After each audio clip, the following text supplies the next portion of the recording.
Hello दोस्तों, जैसा कि राजस्थान जीके में हम और भाषा और साहित्य से रिलेटेड टॉपिक कवर कर रहे थे।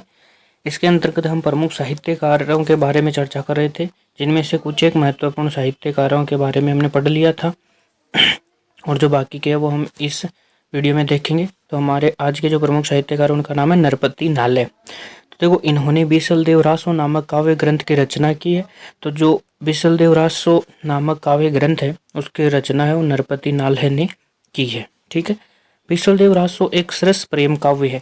तो ये किस प्रकार का काव्य है? यह एक प्रेम का काव्य है, प्रेम काव्य है। इसमें राजस्थानी जनजीवन एवं रूढ़ियों का सजीव चित्रण है।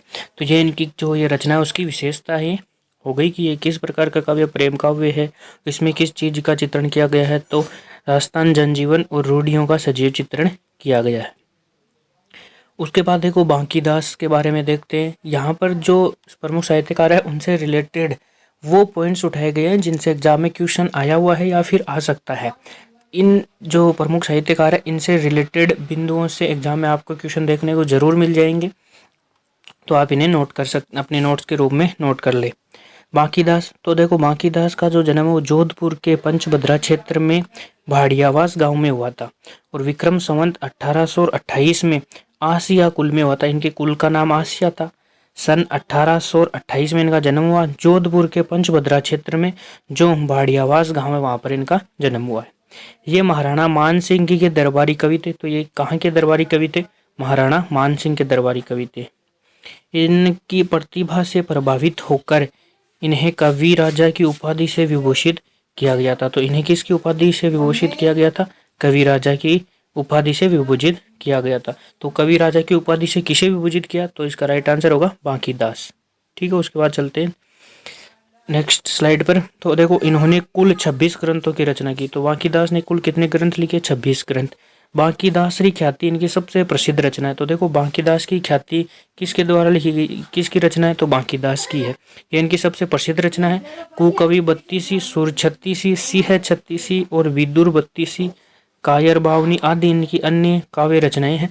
तो इन काव्य रचनाओं में से जो इंपॉर्टेंट क्वेश्चन है वो आपको एग्जाम में देखने को मिल सकते हैं कि कोई काव्य रचना दे देगा और पूछा जाएगा कि ये किसकी रचना है या फिर इसकी रचयिता कौन है। तो आप इनकी रचनाओं को जरूर याद रखें।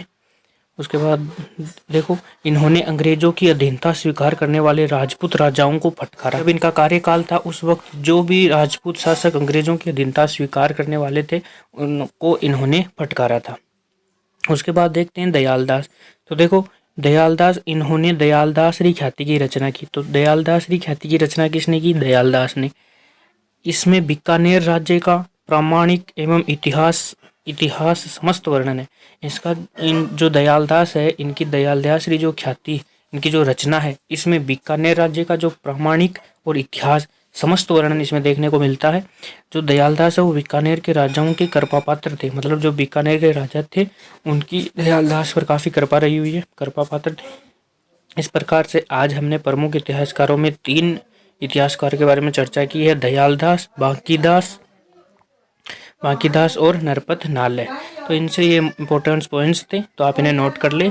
और जो मुख्य साहित्यकार है वो हम देखेंगे नेक्स्ट वीडियो में। आज के लिए इतना ही। Thank you. जय हिंद, जय भारत।